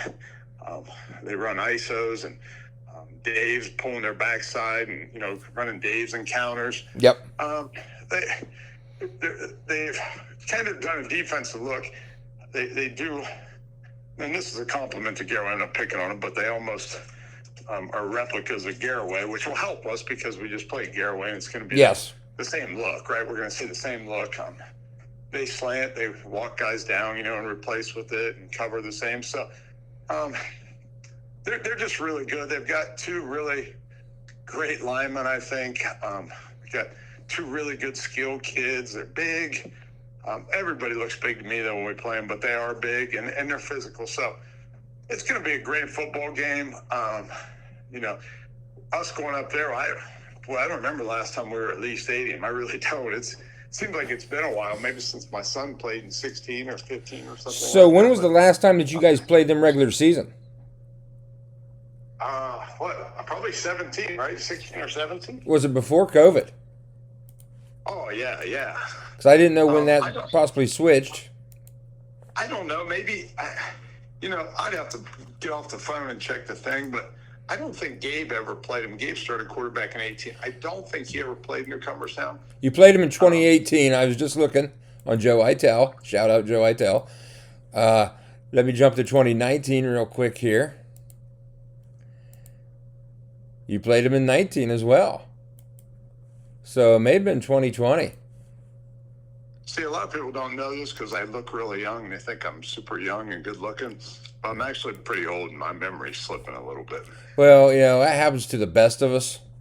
But yes, right. you are rather lavish for your age. Right. A lot of people think I'm 25 or 26. They don't Well, realize that I'm see, what throws older a lot of people off is you've been great since you've been 22. So Right. That's right. yeah, 2019 was the last season that you guys played in regular season. So here's another question: does the Orange and Black Trophy travel for playoff games? No, it does not because we didn't get it last year. Where we have it, so we're not giving it back. You still have it? All right. Didn't know. Wipe the dust off and get it out for playoffs. That's definitely a game that should be played during the regular season as well. You know, you're 6, 7 miles apart. It'd be a great gate. Great for both communities. Now, the best thing can happen to your kids, I think, is you guys go down there when you cross the bridge right there by the old Harding house. Is there's all kinds of sign. There's people shooting the moon at you guys. And, like you know, the old days, right? like 1985, people flipping you off, clowns jumping in front of you, and really, you know, getting your kids worked up into a frenzy like a dog with rabies. Listen, I think the game should be played.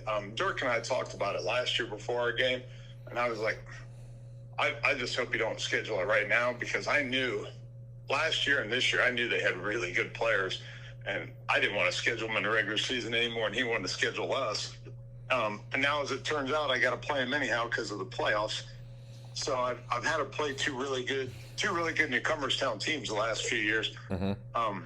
So I like really the best thing for them, if they could beat us, it really makes the game more valuable to play it and do that. Now I hope to God that doesn't happen.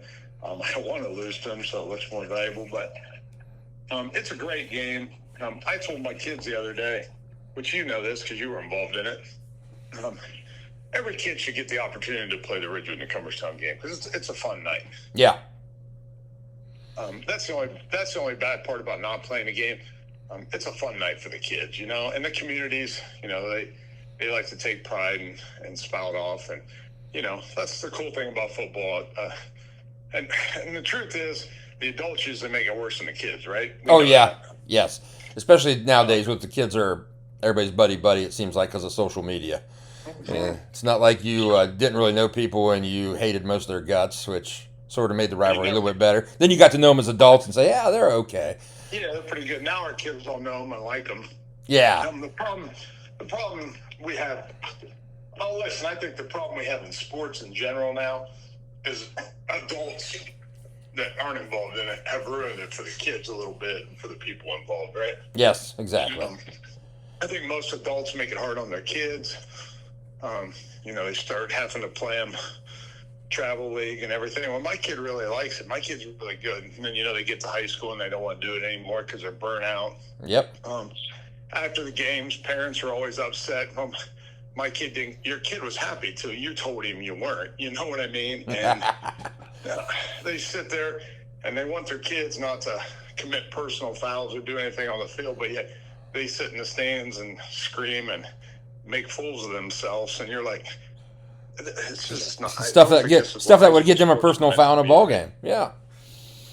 That's great. I don't know. That's probably a topic for another day, but I really think adults are not good.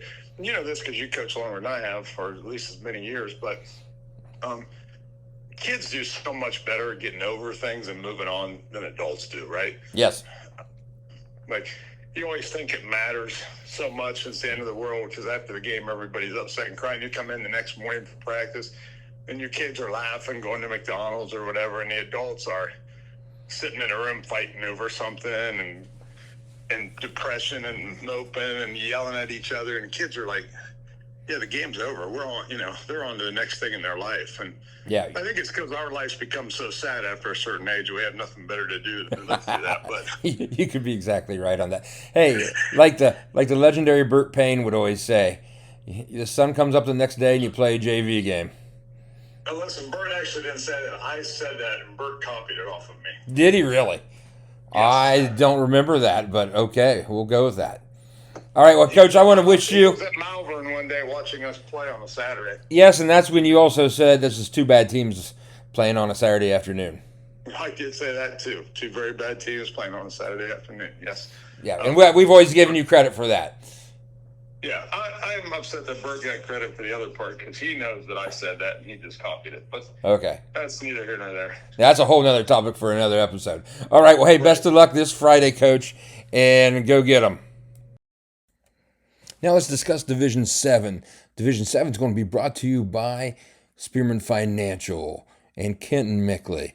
I'm going to tell you what, folks. Kenton Mickley's slicker than snot on a doorknob. He will take your money and make you money. So call Kenton at Spearman's for all your financial needs. You need a plan now, not later. Now to Division 7, Region 25. McDonald, the 1 seed at 10-0.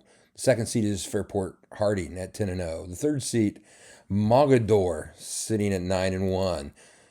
The Wildcats, their only losses was Week 3 to Dalton. And we all know what they can do in the playoff and have in the past. Monroeville, sitting at 8-2, is the 4th seed.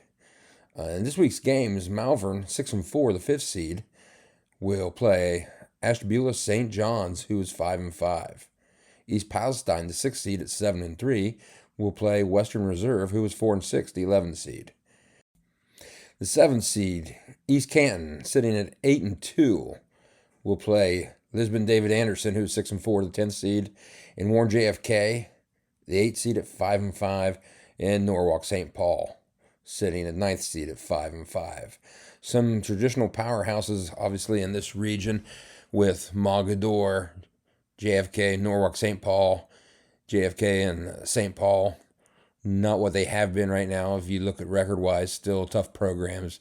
I really like McDonald or Mogador coming out of this region right now at the moment. On to Region 26, and we're looking at Lima Central Catholic, 9-1 as the 1 seed. North Baltimore, 10-0 at the 2 seed. Lipsick at 9-1, the 3 seed. And Columbus Grove, the 4 seed at 7-3. The 5th seed was Gibsonburg, who is 7-3, and they'll be playing Ridgedale, who is 6-4. And they started off 1-3, got it together, and put a nice run together to get into the playoffs. 6th seed Mohawk, sitting 8-2, will play Mount Pelier, who's 6-4. The 7th seed Pandora Gilba, 7-3. We'll be playing Arlington, who's 7-3. The 8th seed Eden, 8-2, against Edrington, 6-4. The 9th seed. I like Lima Central Catholic, sitting 9-1. Right now, got some quality wins under their belt. They did, however, lose to Columbus Grove, and Columbus Grove, has come out of this region before, so I would say they're right up there with Lima Central. Now, Region 27, you have last year's state runner-up, Hillsdale, sitting 9-1. Their only loss was Week 10 to league rival Norwayne. Waterford, 8-2. The 2nd seed. The 3rd seed, Fisher Catholic, 8-2. And the 4th seed at 8-2 is Sims Valley. The 5th seed is 7-3 South Gallia. They'll be playing Trimble, who's come out of this region before, who is 6-4 this year. The 6th seed, Steubenville Catholic Central, at 6-4, will be playing last year's Region 27 winner, Danville, who is at 5-5. 7th seed Strasburg, a.k.a. Strauss Vegas, 7-3, against the Lucas Cubs, who are sitting 5-5 in the 10th seed. And the 8th seed is Conotton Valley, 7-3. We'll be playing Bishop Rosecrans, 6-4. Now, I really like Hillsdale coming out of this region, being 9-1. They have a ton of people back from that state runners-up team. I don't know a lot about Waterford. Obviously having a good year. Fisher Catholic as well. I don't think you can undermine Danville. They won the region last year. I know they're only 5-5, but they are playoff tested. They are in the playoffs every year. So, plenty to look at. Could be some nice games to watch out of Region 27. In our last region, Region 28, home of the state champion, Marion Local. Of course, they're 10-0. They've had some close games this year, folks. Don't know if that's going to matter here in the playoffs. Their biggest competition is going to be the 2 seed, probably St. Henry's. St. Henry's 9-1. Cincinnati Country Day, the 3 seed at 9-1. Beaver Eastern 10-0, sitting the 4 seed. 5th seed Cincinnati College Prep 8-2. Will be playing Fort Recovery, who is 5-5 this year. That 5-5 is different than the regular 5-5, folks, because Fort Recovery's coming out of the MAC, and they could put a run together. The 6th seed, Portsmouth Notre Dame, 8-2. Will be playing Cedarville, who's 5-5. The 7th seed, 8-2, Ansania will be playing New Bremen, the 10th seed, who's 6-4. And the 8th seed, Lehman Catholic, sitting 9-1, will play Minster, who's 6-4. Once again, another MAC team who obviously could put a run together until they run into Marion Local. So let's just look at this region right now. Obviously, St. Henry's only loss is to Marion Local Week 3, 14-21. Marion Local has had a couple tight games. Week 10 against rival Coldwater, 7-6. They squeaked by Anna in 2 overtimes, 28-27. Got by Versailles, 2019. 21-14, like we mentioned, against St. Henry. So they are battle tested, but they're not just putting 70 points up on everybody, folks. I'm looking for Marion local to get out, but we're going to have to play St. Henry, and that could be an old-fashioned Donnybrook. A real Tilly, everybody. Now let's get to our college section of the show. And this isn't only going to be about high school football. The majority of it is. Not kidding anybody. But we'll also talk all football in Ohio. It is Ohio's football. So let's talk about the OAC. First of all, this week we have Ohio Northern 5-2 against Mount St. Joe, a crossover game. Mount St. Joe sitting at 4-3. Capital 2-5 at Mount Union 7-0, the number one team in Division III right now. Otterbein 1-6 at Heidelberg 4-3. Baldwin Wallace 6-1 will be at Muskingum, who's 3-4, and Marietta 3-4 at Wilmington, who's 3-4. In NCAC action, we have Oberlin, the Yeoman 0-7 at Denison 4-3. DePaul is 6-1. We'll be playing at John Carroll 7-1. John Carroll, left the OAC, this year, and went over to the NCAC. Wittenberg 3-5 against Wabash 6-1, and 1-6 Kenyon will be at Worcester, who's 4-4. Case Western, who's 4-2-1. Yes, there are occasionally ties still. Will be at Washington Jefferson, who's sitting 5-2. Hiram 3-4 will be at Teal, who is 0-7. Bluffton 5-2 will be playing Hanover, who's in first place in the HCAC at 5-2 as well. Let's look at some of the other games in the bigger schools. Division 2, we're going to have Walsh 6-2 at Ashland 7-1 in the GMAC. Finley 8-0 at Northwood 7-1. Next week, folks, will be the Finley-Ashland game at Ashland. Both are undefeated in the league at 6-0 right now, and that will be a dandy. Lake Erie 1-7 will be traveling to Ohio Dominican, who's 3-4. And Kentucky Wesleyan, who is 0-8, will be going to Tiffin, who is 5-3. In NAIA action, Central State, 2-7, will be traveling down to Jacksonville, Florida, to play Edward Waters at 5-3 right now. Rio Grande, who's winless in 7 games, will be playing Reinhardt, Georgia, who's 4-3. Defiance, sitting at 2-6, will be playing Siena Heights at 4-3. In Division I AA, as I still call it, Youngstown State, the Penguins, sitting at 5-3, are going to play North Dakota State, who's won multiple championships the past 10 years. And it's going to be a hard game for Youngstown to get out of there with a W. In MAC football, Maction, Buffalo will be traveling to Bowling Green. UMass is at Akron. Miami of Ohio will be going to OU. That's a big rivalry right there. Kent State's at Ball State. Kent State's actually won a few games this year. Northern Illinois at Toledo. And, of course, the number one team in Division I, the Ohio State Buckeyes, will be at Penn State. Penn State, sort of having a rough way of it right now. Look for the Buckeyes, obviously, to come out of that with a W. And in the NFL, the Browns run a bye. Let's not even waste our time. Stefanski should be fired. He has mismanaged this offense for several years now. They don't value drafting offensive linemen. They don't value drafting quality receivers or playmaking receivers. They don't have a quarterback. Gabriel cannot throw a fastball down the field. They throw little 2-yard, 3-yard outs. Ridiculous. And the Bengals are 3-4, playing against the Bears at 4-3. And hey, both of these teams have screwed me in my Mr. November pick 'em on ESPN. So, that's a toss-up. Joe Flacco could throw for 700 yards, but then the Bears could come in and win. So if you're a gambler, I'd stay away from this game.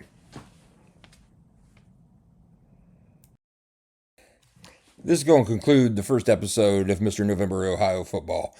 I hope you enjoyed it. I first of all want to thank all of the coaches that came on and spoke to me, the referees that came on and spoke to me. Appreciate you guys helping me out. I also want to thank my fictional sponsors. Without you, this couldn't be done. And as a coach I knew who once told his kids after a bad game when they were watching film, the only thing I want to hear out of your mouth is, I suck, coach, but I'm going to get better. Well, I'm going to tell you, this is rough. I'm not a pro.